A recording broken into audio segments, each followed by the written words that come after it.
Hello friends. Last video में हमने देखा था कि हम किसी कैरेक्टर की पोजीशन को कैसे फाइंड करते हैं।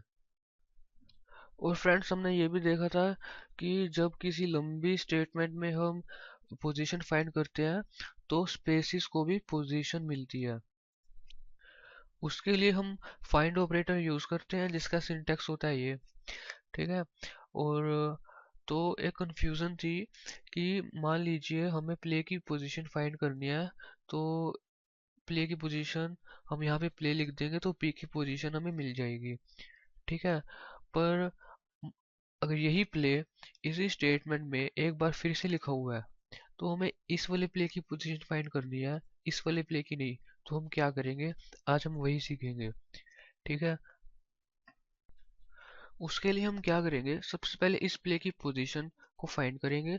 जो उसकी पोजीशन आएगी उस पोजीशन को, मान लीजिए इसकी पोजीशन आई 10, तो उस पोजीशन वाले नंबर को हम एक बढ़ा देंगे या जितना भी बढ़ा देंगे तो उस बढ़े हुए नंबर को हम कोमा लगा के यहाँ पे लिख देंगे।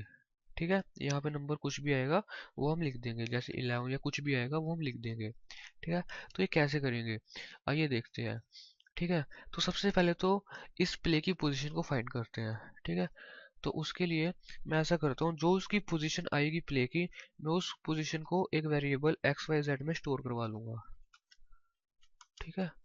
तो एक्स वाई जेड में जो प्ले की वैल्यू आई वो इस एक्स वाई जेड वेरिएबल में स्टोर हो चुकी है। ठीक है। तो अब मैं क्या करूंगा, अब मुझे ये वाले प्ले की पोजीशन फाइंड करनी है। तो प्ले की पोजीशन फाइंड करनी है तो फाइंड ऑपरेटर तो लगाना ही पड़ेगा। तो फाइंड ऑपरेटर तो लगाएंगे। ठीक है। तो ऐसा जो भी वैल्यू आएगी मैं इसको भी एक किसी वेरिएबल में स्टोर करवा लूंगा। ठीक है। तो फाइंड ऑपरेटर तो लगाना पड़ेगा। और प्ले की पोजीशन कहाँ पे है, इस वेरिएबल में है एबीसी, तो एबीसी वेरिएबल भी यूज करना पड़ेगा। ठीक है। तो एबीसी भी यूज किया हमने और फाइंड ऑपरेटर भी लगा लिया। ठीक है। ठीक है। और हमने पोजीशन किसकी फाइंड करनी है, प्ले की, तो हमें प्ले भी लिखना पड़ेगा।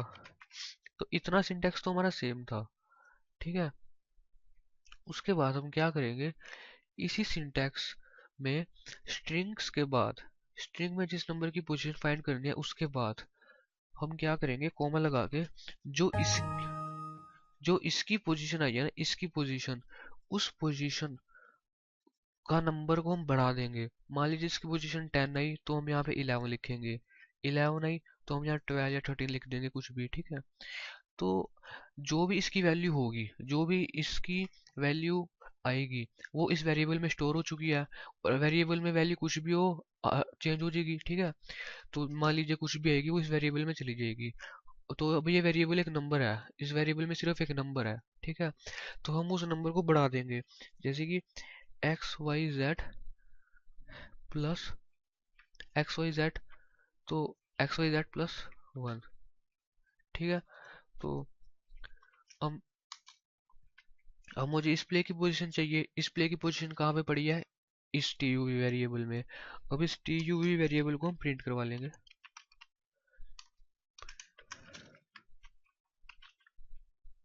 ठीक है। जो भी वैल्यू होगी वो इसमें प्रिंट हो जाएगी।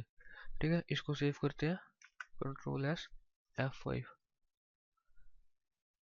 62।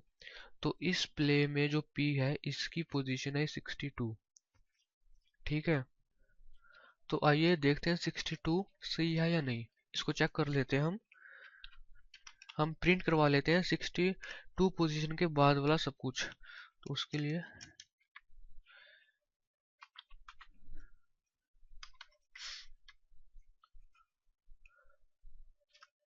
62 स्टार्टिंग पॉइंट और एंडिंग पॉइंट सब कुछ, कंट्रोल एस एंड F5।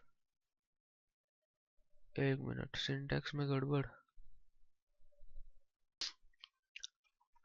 वो सॉरी, यहाँ पे ABC आएगा, ABC, क्योंकि हमने प्रिंट तो ABC में से ही करवाना है ना। ठीक है। तो इसको रन करके देखते हैं, प्ले वेरी गुड गिटार। ठीक है। तो अगर आपको नहीं पता पोजीशन क्या आएगी तो आप यहाँ पे TUV लिख सकते हैं, यहाँ पे TUV लिख सकते हैं आप, क्योंकि TUV क्या है, एक पोजीशन ही तो है। इसको आप लाइन को हटा दीजिए तो भी play very good guitar output देगा। आई होप आपको ये वीडियो समझ में आई होगी, पसंद आई होगी। तो आप इस वीडियो को लाइक कीजिए, और इन वीडियो में कुछ प्रॉब्लम है या आप कुछ इम्प्रूवमेंट चाहते हैं तो प्लीज़ कमेंट में ज़रूर लिखिए।